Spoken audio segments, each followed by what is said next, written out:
أبا عبد الله يا أبا عبد الله.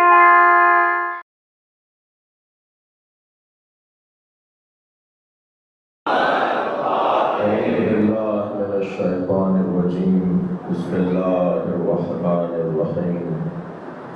الحمد لله الذي لا يبلغ مدحته القائلون ولا يحصي نقماءه العدون ولا يعدي حقه المجتهدون، الذي ليس لصفته حد محدود ولا نعت موجود ولا وقت معدود ولا أجل ممدود، فطر الخلائق بقدرته ونشر الرياح برحمته، والصلاة والسلام على الرسول المسدد المصطفى الأمجد المحمود الأحمد سيدنا ومولانا ومولى الكونين جد الحسن والحسين عاني والقاسم محمد.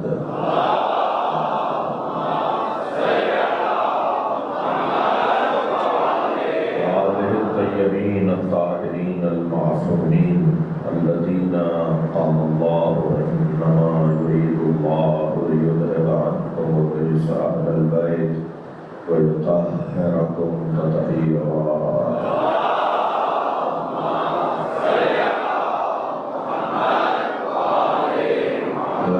الله على أعدائهم أجمعين من يوم عداوتهم إلى قيام يوم الدين. أما بعد، قال الحكيم في القرآن الكريم: بسم الله الرحمن الرحيم. وجعلناهم أئمة يهدون بأمرنا وأوحينا إليهم فعل الخيرات وإقام الصلاة وإيتاء الزكاة وكانوا لنا عابدين. صلى الله عليه وسلم.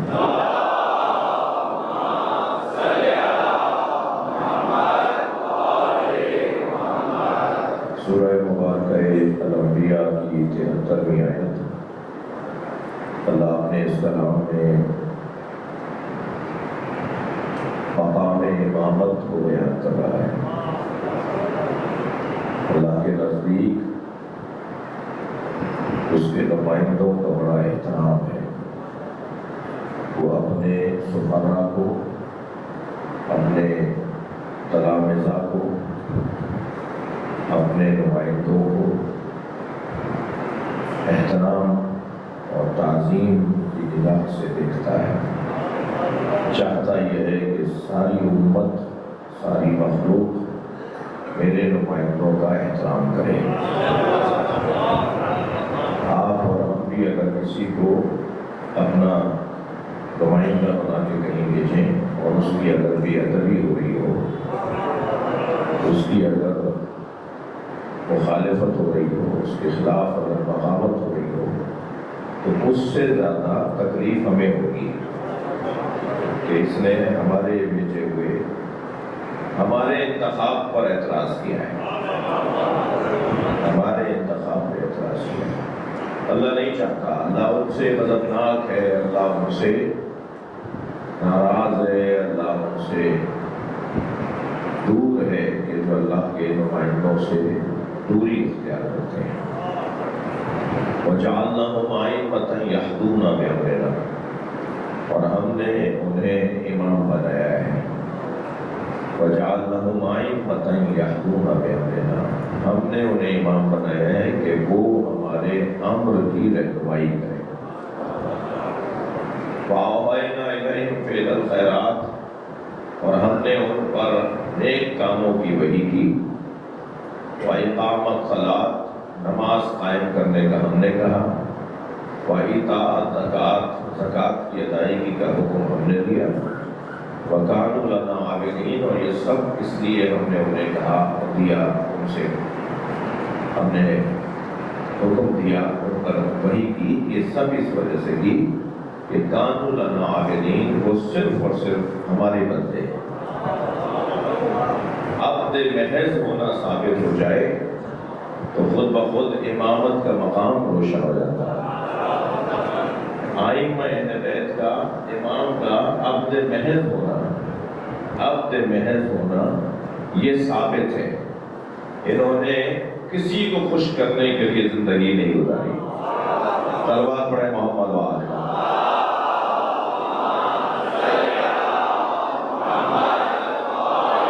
انہوں نے کسی کی رضایت کی خاطر زندگی نہیں گزاری.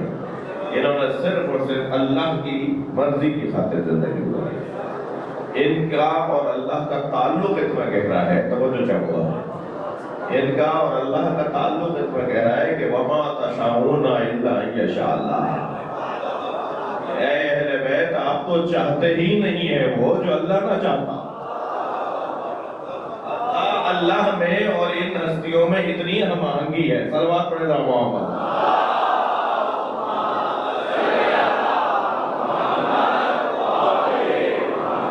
یہ نہیں ہے کہ جو اللہ چاہتا ہے وہ آپ چاہتے ہیں.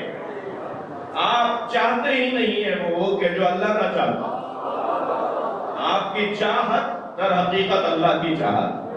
اب اتنا بڑا مجمع بیٹھا ہے, کوئی ایک بھی نہیں ملے گا جو یہ کہے کہ میں نے اللہ کو دیکھا ہے. دنیا میں کوئی نہیں ملے گا جو یہ کہے میں نے اللہ کو دیکھا ہے. جو نظر آ جائے وہ اللہ ہی نہیں ہے. اللہ نظر نہیں آ سکتا. اللہ یوں نظر نہیں آ سکتا کہ اللہ محدود نہیں ہو سکتا. جو محدود ہو جائے وہ سمد نہیں ہے, جو سمد نہیں ہے وہ اللہ نہیں ہے. اور جو نظر آ جائے وہ محدود ہوتا ہے. ہر محدود چیز نظر آتی ہے, محدود نظر ہی نہیں آ سکتا. ان آنکھوں میں محدود نہیں کیا جا سکتا. اور پھر دیکھنے کی تو اتنی شرائط ہے. مجھے اجازت دیں کہ میں توحید کی بات میں, جب توحید کا عنوان جب کبھی گفتگو کا ہو اور عقیدہ توحید پر جب بات ہو رہی ہو تو پھر بات ہو کہ اللہ غیر مرئی کیوں ہے. صفات ثبوتیہ اور صفات سلبیہ میں بچپن میں پڑھا ہے نا, یہ تو ہماری ابتدائی تعلیم ہے. اللہ غیر مرئی کیوں ہے, اللہ نظر کیوں نہیں آ سکتا. اس کی بہت علمی اور جو ہے وہ بڑی دقیق اور گہری بحث ہے. صرف ان بچوں جوانوں کے لیے کہوں کہ جسے بھی آپ دیکھنا چاہتے ہیں اس کے لیے کم سے کم 3 شرطوں کا ہونا ضروری ہے. 3 شرائط کم سے کم اس کے اندر نہیں ہوں گی تو اسے دیکھا نہیں جا سکتا. سب سے پہلی شرط یہ کہ اس میں اور آپ میں فاصلہ ہونا چاہیے. آپ میں جسے آپ دیکھ رہے ہیں اس میں اور آپ میں فاصلہ ہونا چاہیے. اگر فاصلہ نہیں ہوگا تو آپ دیکھ نہیں پائیں گے. زیادہ دور مت جائیے, اپنا ہی ہاتھ اپنی آنکھوں پہ رکھ کر آپ ذرا اپنے آپ سے ہی پوچھئے کہ یہ کیا ہے. کیونکہ آپ کو پتا ہوگا آپ نے ہاتھ رکھا ہے تو آپ کو کچھ سمجھ میں آ جائے گا کہ یہ ہاتھ ہے ہوگا. اور اپنے آپ سے ہی پوچھئے لکیریں کیسی ہیں, کچھ نہیں بتا پائیں گے اس کو اپنے قریب ترین کر کے. فاصلہ ہونا ضروری ہے. فاصلہ بھی متعارف فاصلہ, نہ زیادہ نہ کم. یعنی فاصلے میں بھی شرائط ہے, یعنی دوری میں بھی شرائط ہے. فاصلہ ایک تو یہ ضروری ہے. دوسرا, جس چیز کو آپ دیکھ رہے ہیں اس میں رنگ ہونا چاہیے, اور رنگ ہمیشہ جسم پہ چڑھتا ہے. توجہ ہے, جسے بھی آپ دیکھ رہے ہیں, جو بھی آپ کو نظر آ رہا ہے وہ اس پہ رنگ چڑھا ہوا ہے. رنگ نہیں ہوگا تو آپ دیکھ نہیں پائیں گے. اس کے یہاں رنگین ہونا ضروری ہے, اور رنگ چڑھتا ہے جسم کے اوپر. اور جو جسم ہوتا ہے وہ ایک جگہ ہوتا ہے, دوسری جگہ نہیں ہوتا. جسم ایک جگہ ہے تو دوسری جگہ نہیں ہے. تو جسم ہو جائے گا, اور جسم کو دیکھنا یعنی جو وہ بھی جسم جس کے پر رنگ چڑھا ہوا ہو. ورنہ ہوا ہے, اس پہ رنگ نہیں ہے تو آپ کو نظر نہیں آ رہا. اب آپ کو نظر نہیں آ رہی ہے, نہیں ہوتا تو سانس, نہیں ہوتی تو سانس کیسے لیتے. ہوا ہے مگر جسم نہیں ہے, لہذا دیکھ نہیں پائیں گے. ٹھیک ہے. اور عزیزان گرامی, تیسرا اس کے اندر جس کو دیکھ رہے ہیں اس کی شرط, دیکھنے کی تیسری شرط یہ ہے کہ دیکھنے والے میں بھی نور اتنا ہو کہ جسے دیکھ رہا ہے اس پہ وہ غالب آ جائے. یعنی اگر کسی ایسی چیز کو دیکھ رہا ہے جس کا نور اس کے نور سے زیادہ ہے تو وہ بھی نظر نہیں آئے گا. لہذا دیکھ کر دکھائیے کبھی سورج کو, کیونکہ سورج کا نور آپ کے اس نور کے اوپر غالب آ رہا ہے. آنکھوں کو جو دکھا رہا ہے, آنکھیں آپ کی خیرہ ہو رہی ہیں تو آپ سورج کو نہیں دیکھ پا رہے ہیں. تو وہ نور اتنا اتنا کم ہونا چاہیے. مثلا یہ بلب نظر آ رہا ہے ہمیں, مثلا یہ چیز ہمیں یہ بھی نور ہے مگر یہ نظر آ رہا ہے, بتا سکتے ہیں گول ہے, نظر آ رہا ہے, کیونکہ یہ نور اتنا نہیں ہے کہ جو ہم پر غالب آئے. تو عزیزان گرامی وہ تینوں شرائط جو کم سے کم کسی کو دیکھنے کے لیے ہیں وہ اللہ کے باپ میں ہے ہی نہیں. وہ رگے گردن سے زیادہ قریب ہے. نحن اقرب من حبل الورید. صلوات پڑھے محمد و آلہ.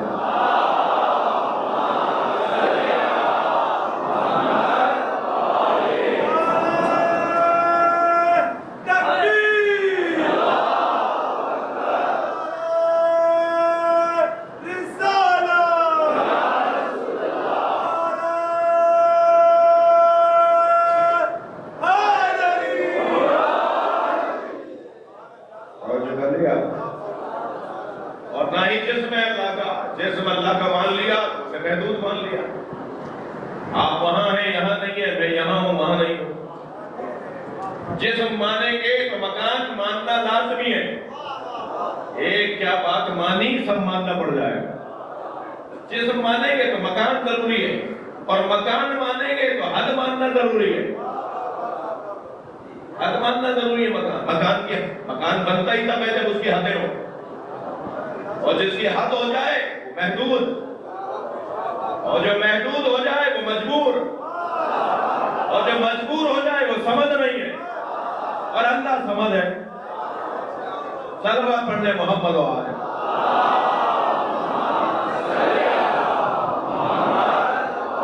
اب ایک صلوات پڑھتے ہوئے تھوڑا تھوڑا سا آگے آئیے, کچھ کچھ جگہ پر اس سے بلند صلوات.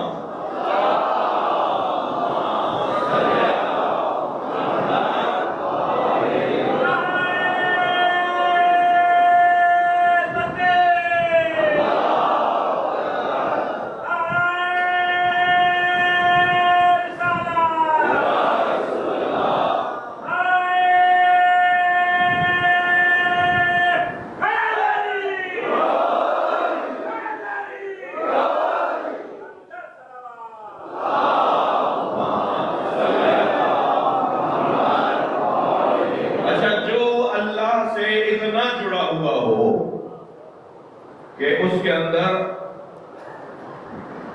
اللہ کے نور سے اس کی خلقت ہوئی ہو, یعنی وہ اللہ سے, اللہ کا جو نمائندہ ہے, اللہ کا جو سفیر ہے, اللہ کا جو شاگرد ہے, وہ اللہ سے اتنا جڑا ہوا ہے کہ اس کا تعلق ہے اللہ کے نور سے.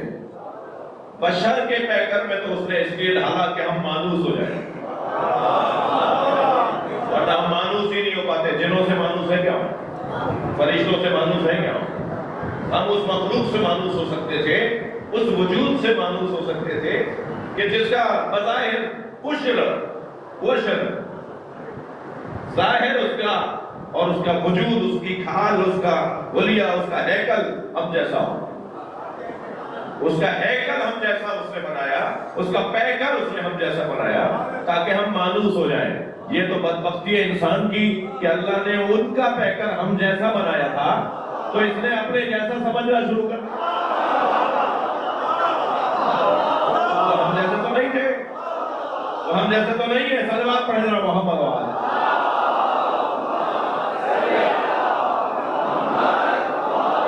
یہ تو انسان پر احسان کیا تھا, یہ انسان پر احسان کیا تھا کہ انسان کے حلیے میں اور اس کے پیکر میں اور اس کے ہیکل میں اور اس کی ہیئت میں ان ہستیوں کو اللہ نے اتارا. ورنہ یہ تو بغاوت کر رہا ہے, یہ بے ادبی کر رہا ہے, یہ بدتمیزی کر رہا ہے, یہ اپنی حدوں سے نکل رہا ہے. جو انہیں کہہ رہا ہے وہ ہم جیسے ہیں. اتنا بڑا مجمع بیٹھا ہے جو ایک جیسے ہیں وہ ایک جیسے نہیں ہے. اتنا بڑا مجمع, یہاں پہ کوئی نبی رسول امام تو نہیں بیٹھا. ہم سب ایک جیسے ہیں, ہم ہی ایک جیسے نہیں ہیں. مختلف صلاحیتوں کے رکھنے والے ہیں, مختلف طاقتوں اور توانائیوں کے رکھنے والے ہیں, مختلف کمالات کے رکھنے والے ہیں. اللہ نے ایک جیسوں کو ایک جیسا نہیں بنایا. میں ان بچوں اور جوانوں کے لیے ایک سادہ سی مثال دوں. انتہائی اہم دستاویزات پر دستخط کے بعد ہم سے انگوٹھا بھی لگوایا جاتا ہے. پہلے تو وہ انگوٹھا کالا کر دیتے تھے، اب تو بایو میٹرک کو مشین، مگر انگوٹھا پھر بھی ہے، چاہے وہ مشین پہ لگے چاہے وہ انک کے ذریعے سے مینول اس کو کاغذ کالا کریں اور آنکھ بھی کالا کریں، مگر انگوٹھا آج بھی لگوایا جاتا ہے۔ بھائی ہم نے دستخط کر دیا، پڑھے لکھے آدمی ہیں، ہم سے انگوٹھا کیوں لگوا رہے ہیں؟ جب نہیں جواب دیں شاید انہیں بھی پتا نہ ہو کہ دستخط جعلی ہو سکتے ہیں، اللہ کا بنایا ہوا جعلی بھی ہو سکتا ہے۔ دنیا میں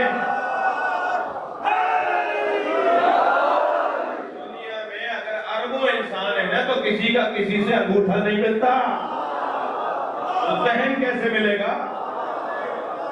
اللہ نے تو کسی کو کسی جیسا نہیں بنایا۔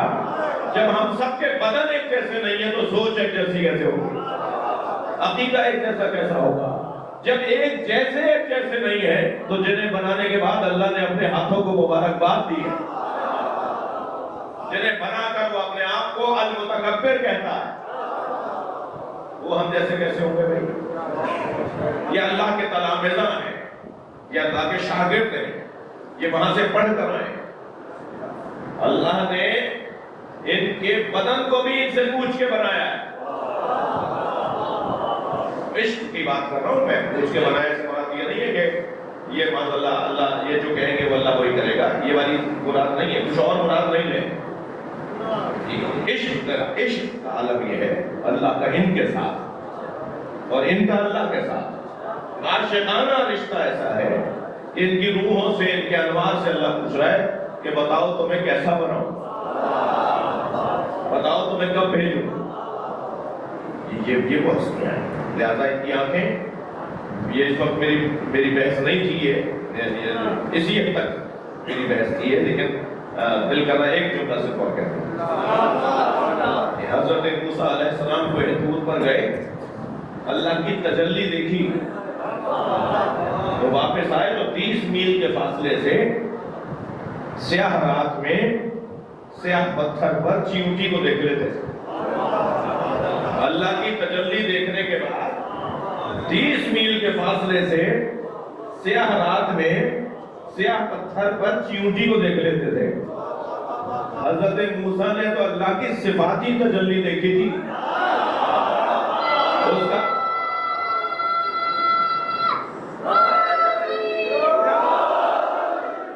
کیا کہنا جس نے اللہ کی ذاتی تجلی دیکھی ہو؟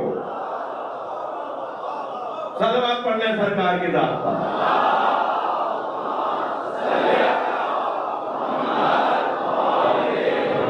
ایک اور بلند صلوات۔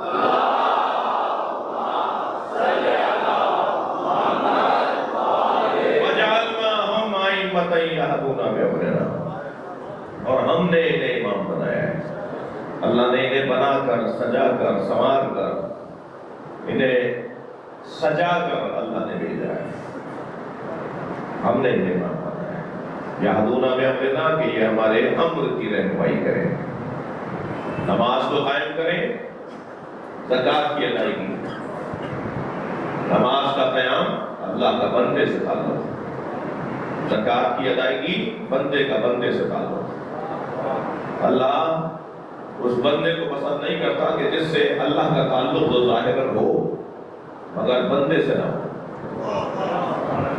اللہ اسی بندے کو پسند کرتا ہے کہ جو اللہ سے تعلق بھی گہرا رکھتا ہو، البتہ اولویت اسے ہے، پہلے ذکر نماز کا ہے، پھر ذکر زکوٰۃ کا ہے، ترتیب میں زکوٰۃ پہلے نہیں ہے، پہلے اللہ سے تعلق پہلے ہے، اللہ سے پہلے تعلق ہو پھر اللہ کے بندوں سے اور اس کی مخلوق سے تعلق، مگر دونوں بالکل برابر ساتھ ہیں۔ اقیموا الصلاۃ کے فوراً بعد وآتوا الزکاۃ، یہاں بھی اقامت الصلاۃ و ایتاء الزکاۃ، نماز قائم کرتے ہیں اور زکوٰۃ دیتے ہیں۔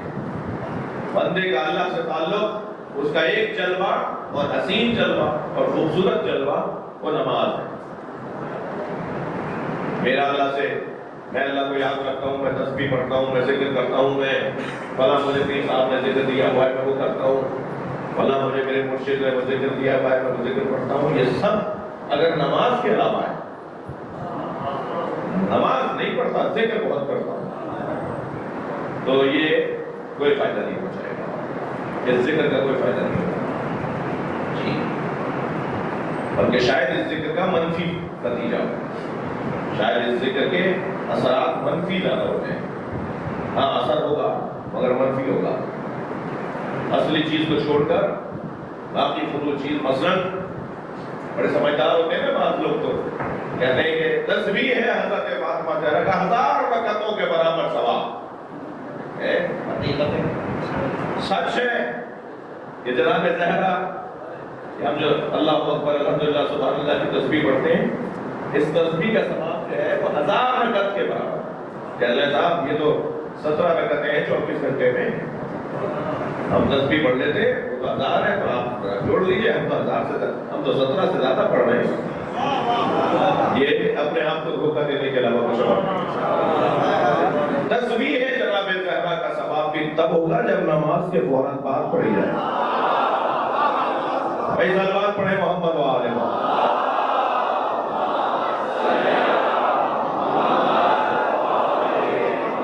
دفعہ تو نہیں ہو رہے میری بات کو صاحب. اور کیا بتاؤں میں آپ سے، کیا عرض کروں، یہ جو ہم مصافحہ کرتے ہیں نا نماز جماعت میں اور اس کے بعد تسبیح پڑھتے ہیں، یہ غلط کر رہے ہیں. یہ غلط کر رہے ہیں. رائج ہے خاص طور پہ بر صغیر میں، عرب دنیا میں رائج نہیں ہے. آپ عرب ممالک میں چلے جائیے، میں کسی فون کر رہا ہوں چلے عرب ممالک جہاں شیعہ نماز جماعت میں جہاں شیعہ امام جماعت نماز پڑھا رہا ہوں، وہاں جا کر نماز پڑھیں گے تو جیسے ہی اللہ اکبر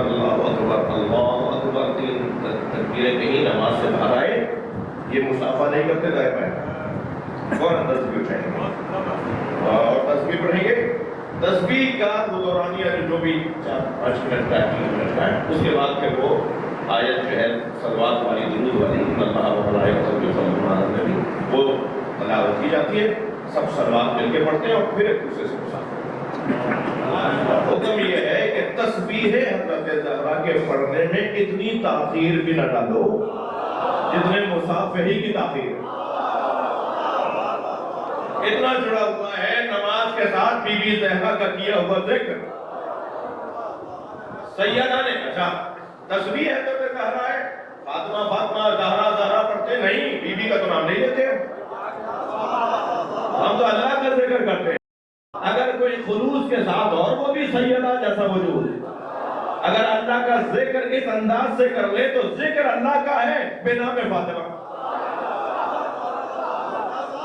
اب قیامت تک اللہ کی تسبیح پڑھی جائے گی مگر تسبیح فاطمہ کے نام سے. سنی شیعہ سب کے ہاں آئی ہے تسبیح فاطمہ، یہ بھی زہرا نے پڑھی ہے.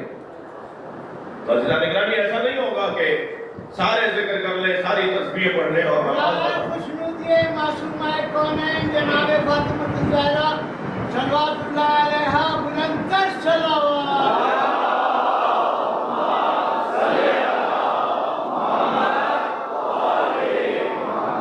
بات تھوڑی سی آگے جائے. نماز اللہ کا بندے کا اللہ سے تعلق، اور زکات بندوں کا بندوں سے تعلق. صرف ایک مثال دے کر اپنی منزل بیان کو تبدیل کروں گا. اللہ ایسی عبادت کو پسند نہیں کرتا جس میں بندوں کا خیال نہ ہو. مثال دے دوں، 2000 نمازی پیچھے نماز پڑھ رہے ہیں مولانا کے، حضرت مولانا تشریف پڑھ رہے ہیں، 2000 نمازی نماز پڑھ رہے ہیں. ایک نمازی کیا ہے، ایک نمازی 2000 تو آ چکے تھے نا. ایک نمازی نے آگے آواز لگائی، یا اللہ ان اللہ مع الصابرین. اب مولانا کو تو اللہ کی طرف توجہ کرنی چاہیے. اسی عالم دین کو حکم ہے کہ ذکر رکوع کا اتنا طول دو کہ یہ 1001 وہاں نمازی بھی آ جائے. مولانا سے ہاتھ جوڑ کے کہوں آپ کی توجہ اللہ کی طرف تھی یا بندے کی طرف؟ تو جواب دیں گے شریعت کا مسئلہ ہے. یعنی اللہ چاہتا ہے میرا سجدہ کرو میرے بندوں کا احساس کر کے. میں اپنا سجدہ برداشت نہیں کروں گا. مجھے ایسا سجدہ کیا چاہیے جس میں تم نے بندوں کو نظر انداز کیا ہو. 2000 نمازیوں کو ذکر رکوع کے اندر طول دینے، مولانا طول دے رہے، سب رکے کھڑے. 3 دفعہ پڑھنا تھا انہیں سبحان ربی الاعلیٰ و بحمدہ، سبحان ربی العظیم و بحمدہ. کو 3 دفعہ کو 6 دفعہ 8 دفعہ وہ پکار رہا ہے اللہ مع الصابرین، اور رکوع لمبا ہوتا چلا جا رہا ہے، 2000 نمازی رکے ہوئے ایک بندے کی وجہ سے۔ یہ شریعت ہے، یہ حکم الہی ہے۔ اللہ نہیں چاہتا اپنے بندوں سے ایسی اپنی عبادت جس میں بندوں کو نظر انداز کیا جائے۔ جی اس کے علاوہ اور بہت ساری مثالیں ہیں ہمارے پاس۔ وہ نہیں چاہتا، وہ چاہتا ہے میرے بندوں کا خیال کرو، میرے بندوں کا احساس کرو۔ بھائی میری اور آپ کی نماز اور رکوع کیا، میں اپنی بات کر رہا ہوں، میری نماز اور رکوع کیا، آپ میں سے تو بہت سے اللہ کے یہاں مقام رکھنے والے لوگ، شخصیات رکھنے سبھی لوگ بیٹھے ہیں، میری نماز اور روزہ کیا؟ جب علی بن ابی طالب جیسے مولا حالت رکوع میں فقیر کی آواز سن رہے ہیں، مولا اپنے ہاتھ کا اشارہ کر رہے ہیں رکوع کی حالت میں، اور آنے والے نے انگوٹھی اتاری، علی نے اشارہ یہ کیا تھا یہ لے جا، اس نے مولا کی انگوٹھی اتار لی۔ سنی بھائی ہمارے کہتے ہیں مولا نے ابا گرائی، اہل سنت کہتے ہیں علی نے حالت رکوع میں جو زکات تھی، سورہ مائدہ کی 55ویں آیت جو علی کی شان میں اتری، وہ جو سورہ مائدہ کی 55ویں آیت ہے، انما ولیکم اللہ ورسولہ والذین آمنوا الذین یقیمون الصلاۃ ویؤتون الزکاۃ وہم راکعون، تمہارا ولی اللہ، اللہ کا رسول، صاحب ایمان، نماز قائم کرنے والا، حالت رکوع میں زکات دینے والا۔ سنی شیعہ نے تفسیر میں لکھا ہے کہ حالت رکوع میں زکات دینے والا علی۔ سنی بھائی کہتے ہیں مولا علی نے اپنی ابا گرا دی، وہ فقیر ابا اٹھا کے لے گیا، اور شیعہ علماء نے تفسیروں میں لکھا ہے مولا نے انگوٹھی دی اور وہ انگوٹھی اٹھا کے لے گیا، آیت نازل ہو گئی۔ جی مولا نے سنا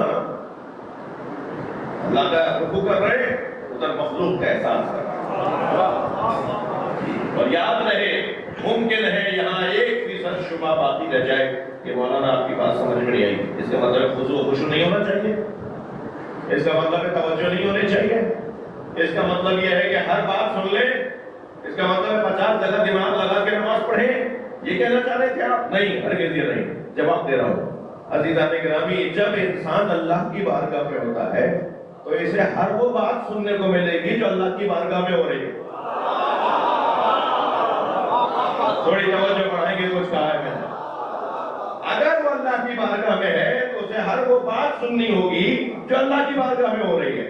وہ علی جس کے زانوں سے تیر نکال لیا جائے اور مولا علی کو احساس بھی نہ ہو حالت سجدہ میں، سرکار نے فرمایا علی کے زانوں پہ تیر لگا ہوا ہے، نکال کے تو تکلیف ہوتی تھی، حضرت نے فرمایا اتنا صبر کرو کہ علی سجدے میں چلا جائے، جب علی سجدے میں جائے تو تیر نکال لینا، علی کو احساس نہیں ہوگا۔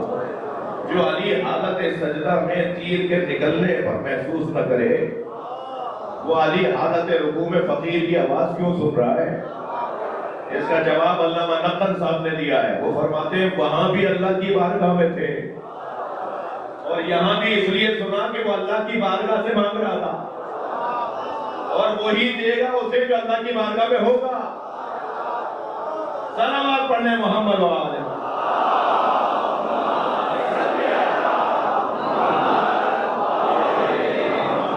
اس سے بلند صلوات۔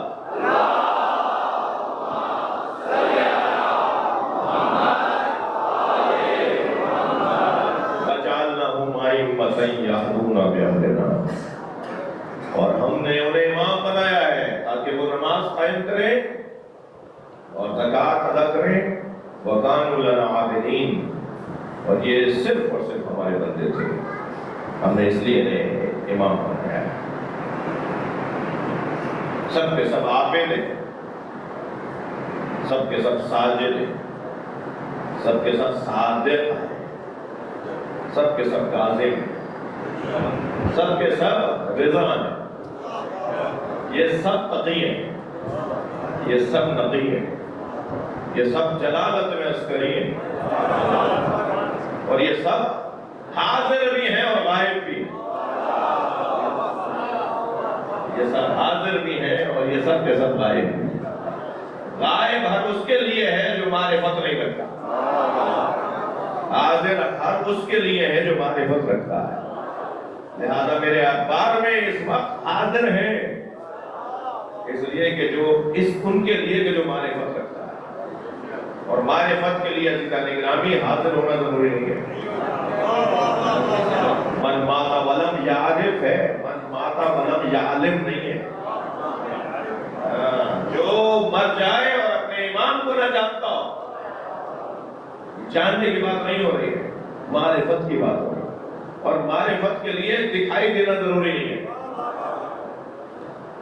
من ماتا ولم یعرف امام زمانہ فقط مات میتۃ الجاہلیہ، جو مر جائے اور اپنے زمانے کے امام کی معرفت نہ رکھتا ہو، تو معرفت رکھنے کے لیے دیکھنا ضروری نہیں ہے۔ اگر کوئی کہتا نہیں بغیر دیکھے کیسے معرفت ہوگی، تو اللہ کی معرفت کو کیا کرو گے؟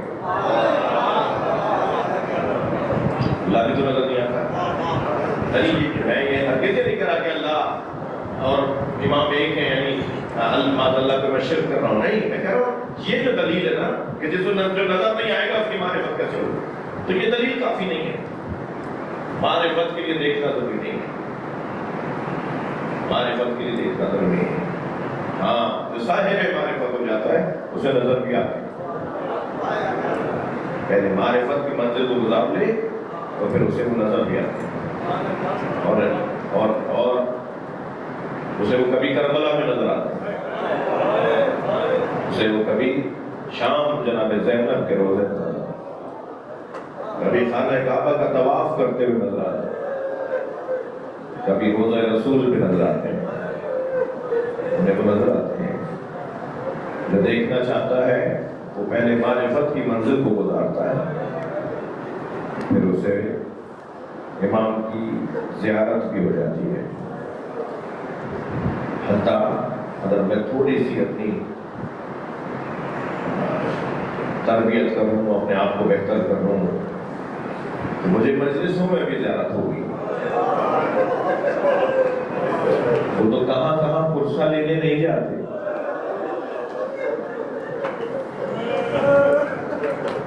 وہ ہر جگہ پرسہ لینے جاتے ہیں۔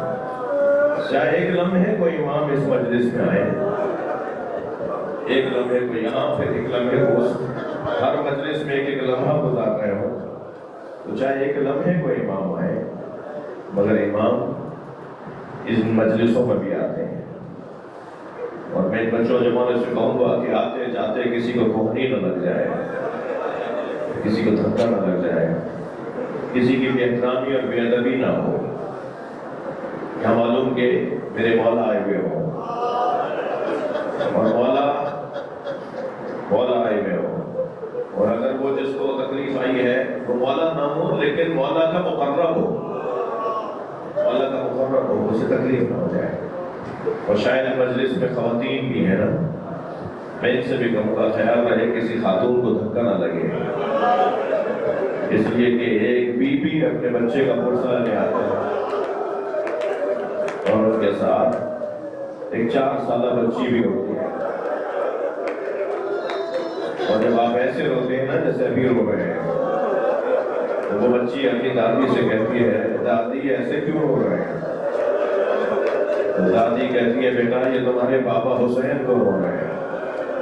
تو وہ حسرت سے کہتی ہے کاش یہ کربلا میں ہو، میرے بابا ایسے نہ مارے جاتے، میرے بابا کو پیاسا مار دیا۔ اللہ میرے مولا حسین نے جو دکھ کربلا میں دیکھے ہیں، جو مصیبت اور مصائب کربلا میں برداشت کیے ہیں، وہ تاریخ بشریت میں منفرد میدان ہے۔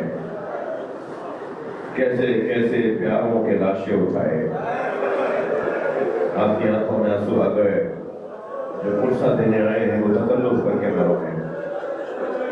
اللہ مجھے بیان کی صلاحیت عطا فرمائے اور آپ کی آنکھوں میں آنسو عطا فرمائے۔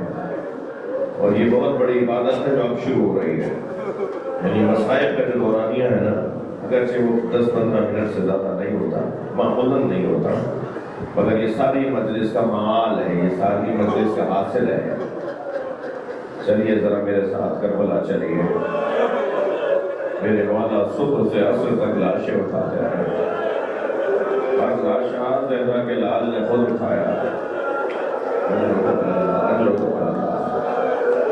قاسم کا بامان لاشا اٹھایا، بہت روئے اپنے بھتیجے کے لاشے پر، بہت روئے حضرت قاسم کے لاشے پر، بار بار بدن کے ٹکڑوں کو دیکھ کر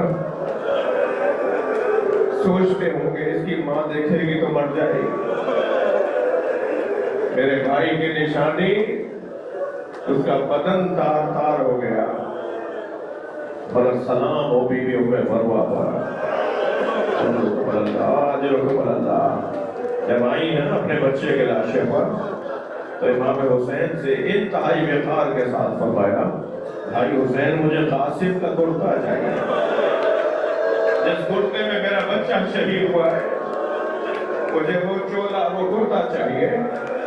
امام حسین نے نہیں پوچھا کہ بھابھی اس کرتے کا کیا کریں گی، تار تار ہو گیا، چاک چاک ہو گیا، مگر ماں مانگ رہی تھی نا، امام نے کچھ ہی دیر میں وہ خون بھرا ہوتا، وہ چاک چاک وہ تار تار ہوتا، حضرت ام مروہ کو دے دیا۔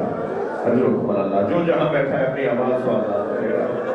جناب ام مروہ نے اسے اپنے خیمے میں لے جا کے رکھ دیا، عصر عاشور خیمے لوٹے، عصر عاشور خیمے لوٹے گئے، 11 محرم کو قافلہ اسیروں کا کوفہ گیا، کوفہ سے شام گیا، شام میں اسیر رہا، اسیری سے رہائی ہوئی تو تبرکات واپس آئے، ہر بیوی نے اپنی اپنی گٹھڑی اٹھائی ہوئی تھی، جناب ام مروہ نے بھی اپنی گٹھڑی سینے سے لگائی ہوئی، اجرکم اللہ۔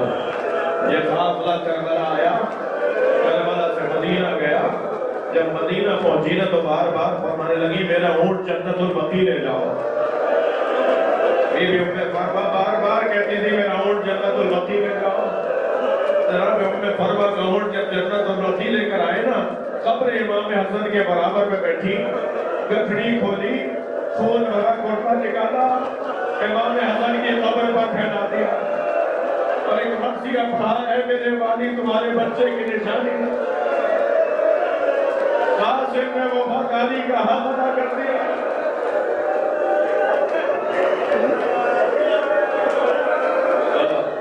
اجرکم اللہ، اجرکم اللہ۔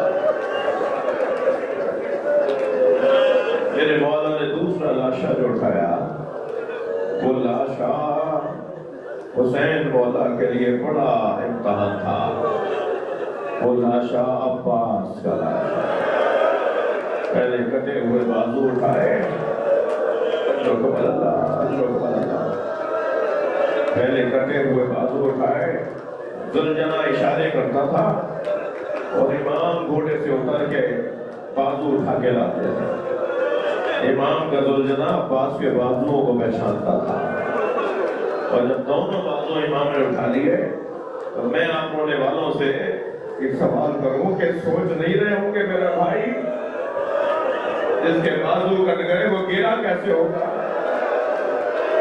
جب پہنچے ہیں حضرت عباس کے لاشے پر،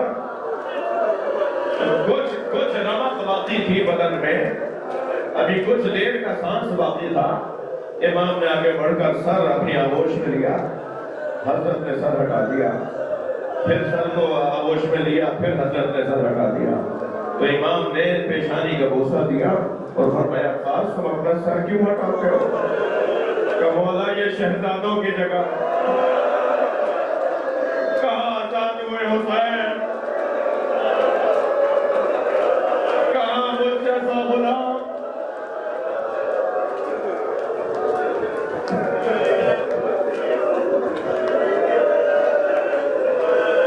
مولا میرا لاشا خیمے نہ لے جائے گا، مولا میرا لاشا خیمے نہ لے جائے گا۔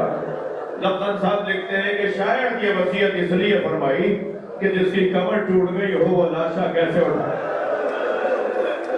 شاید یہ وصیت اس لیے فرمائی کہ اگر میرے لاشے پہ سکینہ بچوں کو لے آئی، چچا پانی لینے گئے تھے،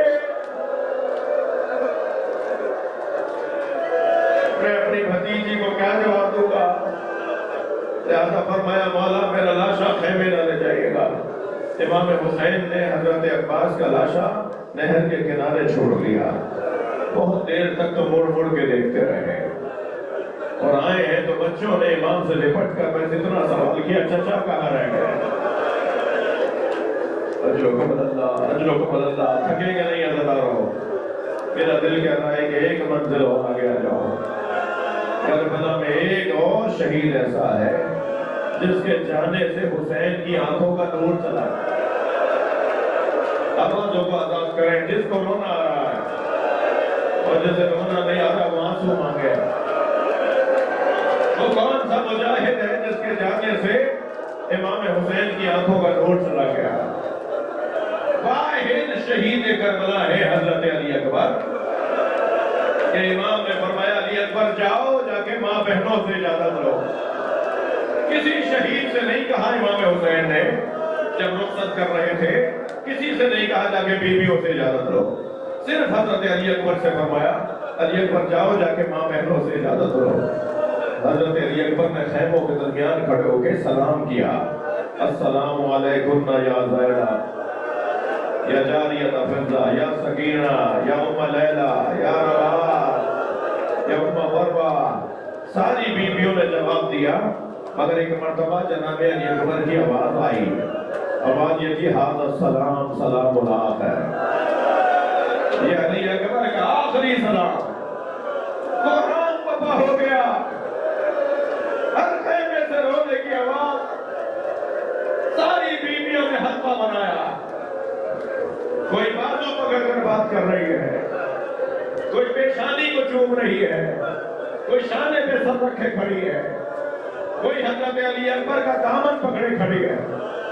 علامہ ذیشان حیدر جوادی کہتے ہیں کہ جو مقبل نے لکھا نا کہ کوئی علی اکبر کا دامن پکڑے کھڑی ہے، یہ کوئی چھوٹی بیوی ہوگی جو بار بار کہہ رہی تھی بھیا بابا کی غربت پہ رحم کرو، بابا کو تنہا نہ چھوڑو، میرا بابا اکیلا ہو گیا. جناب زینب کی آواز آئی علی اکبر، علی اکبر چلو اپنے بھائی سے رخصت لو. خیمے میں امام سجاد میرے مولا بستر عدالت پر ہے.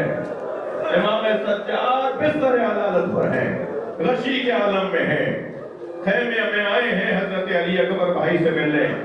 مجھ سے بیان نہیں ہو پائے گا، ایک ہی روایت پڑھ سکوں گا اس منظر کی کہ بھائی بھائی سے ملنے آیا ہے.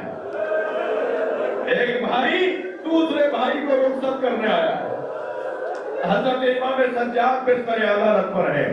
راوی کہتا ہے کہ حضرت علی اکبر نے حضرت امام سجاد کے قلموں کا بوسہ دیا.